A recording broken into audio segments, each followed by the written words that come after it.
آپ نے وقت نکالا تھا، اور میں پتہ کیوں کہہ رہا ہوں کہ آپ کر سکتے ہیں، کیونکہ آپ نے 8 گھنٹے گیم کھیلنے کے لیے بھی تو وقت نکالا تھا، 5-6 گھنٹے آپ نے باسکٹ بال کھیلنے کے لیے تو وقت نکالا تھا.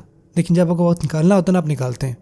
جب اگلے دن آپ کا پیپر تھا، آپ پوری رات آپ نے بیٹھ کے پڑھا تھا. اور میں یہ بھی کہتا ہوں، بڑا اس کو دھیان سے سنیں، میرا یہ بھی ماننا ہے کہ فجر کو چھوڑنے کا گناہ صبح نہیں شروع ہوتا، بلکہ فجر کو چھوڑنے کا جو گناہ ہے نا، وہ اگر آپ رات کو جاگ رہے ہیں تب سے شروع ہو جاتا ہے. کیونکہ آپ کو پتہ ہوتا ہے کہ بھئی اگر لیٹ سو گے تو نہیں اٹھ پاؤ گے، لیکن آپ پھر بھی جاگتے ہیں. آپ کو پتہ ہے جو 1000 دفعہ ہو چکا ہے کہ آپ رات کو لیٹ جاگے اور آپ فجر کو نہیں اٹھ پائے، لیکن آپ پھر بھی لیٹ جاگتے ہو. تو اس کا مطلب یہ ہے کہ آپ نے جان بوجھ کے فجر کو مس کیا. آپ خود کو یہ نہیں کہہ سکتے صبح 9 بجے اٹھنے کے بعد کہ یار میرا کوئی ارادہ نہیں تھا، میں تو سویا ہوا تھا، پتہ ہی نہیں تھا مجھے.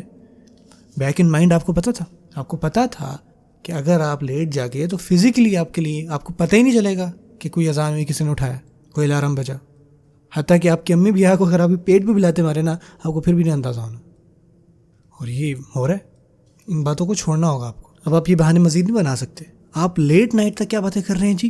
دیکھو جب دجال آئے گا نا، میں بھی اس کو ماروں گا، اور اس وقت جو مسلمانوں کی فوج ہوگی میں ان کے ساتھ ہوں گا، میں امام مہدی کے ساتھ ہوں گا.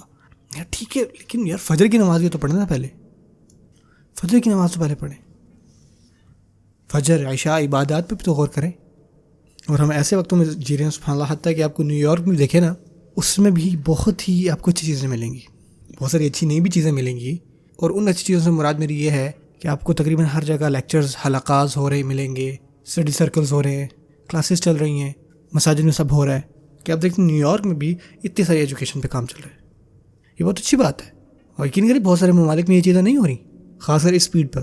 لیکن آپ کو پتہ ہے اس کے ساتھ مسئلہ کیا آتا ہے کہ آپ سیکھنے سکھانے کو بہت گلوریفائی کر دیتے ہو اور عبادت پہ بالکل دھیان نہیں دیتے.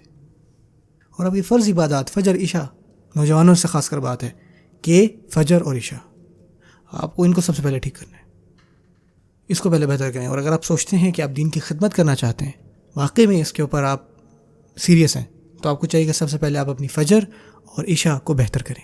اور اس کا طریقہ کیا ہے؟ جتنا ہو سکے اتنا قرآن مجید کو حفظ کریں، جتنا ہو سکے.